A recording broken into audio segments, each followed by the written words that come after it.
Hi, my name is Tyler, and I crave love. Since I've been young, I've always dreamed about being a rock star or an actor, somebody that everybody looks up to and admires and respects.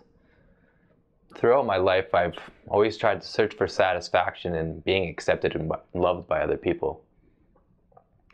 I've always had somewhat of a hard time socializing with other people, though, which has made fulfilling this need a little difficult.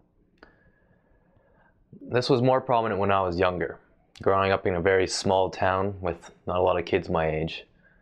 I was lonely and unsatisfied. It always takes me a while to warm up to a group of people. And once I do, I'm happy. However, like most things in life, these things will end. You go to different schools, they move away, you have to do the whole process over again. So I got a little older, I got over my shyness a little bit and was able to make friends a little easier. Though I was a little bit more sociable and had made some friends, I still had a craving in me to be accepted by everyone. I wouldn't call myself egocentrical or anything like that. But sometimes if I felt unnoticed, or if others weren't putting a lot of their focus on what I was doing, I would do something crazy or funny to grab some attention for myself.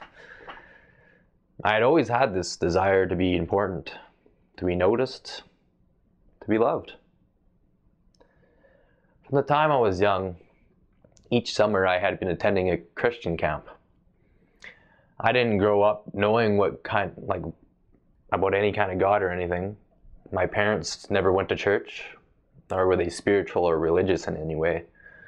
So meeting Jesus at this summer camp I went to was very monumental for me. At first, I didn't really think a whole lot about the whole thing. Sure, it was cool to have a friend named Jesus who loved me and all that, but I never pursued him outside of going to camp every summer. Yet, every summer, I discovered more and more of who he really was.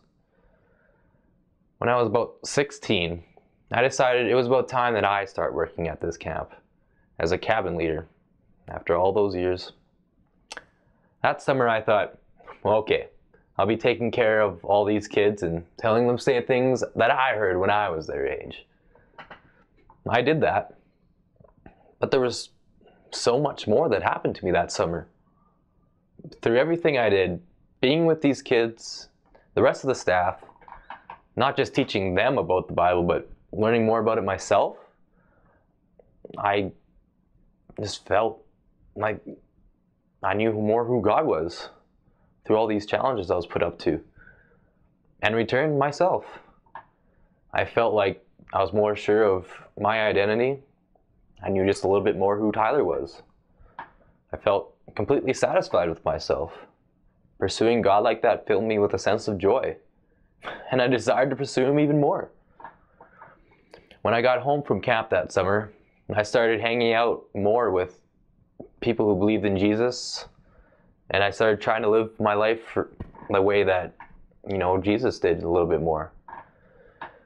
Since this pivotal moment in my life, I've stopped being so concerned with what other people think about me, because I want to live my life for God instead of for recognition from other people. No matter how alone I am in this world, I always know that I have Jesus, who loves me no matter what I do. It says in the Bible that he'll never leave or forsake me. There's someone that was willing to die for me, to be crucified so that I can live free. That's all the love I'll ever need. And whether we realize it or not, our purpose in life is to find love. And I strongly believe that Jesus is the source of this. I'm happier than ever with my life right now. I don't feel like I need everybody's eyes on me to be loved. Not to say that there aren't times when I try to find this on my own, but I always know where to look to God for this feeling. My name is Tyler. I crave love, and I have found it in Jesus.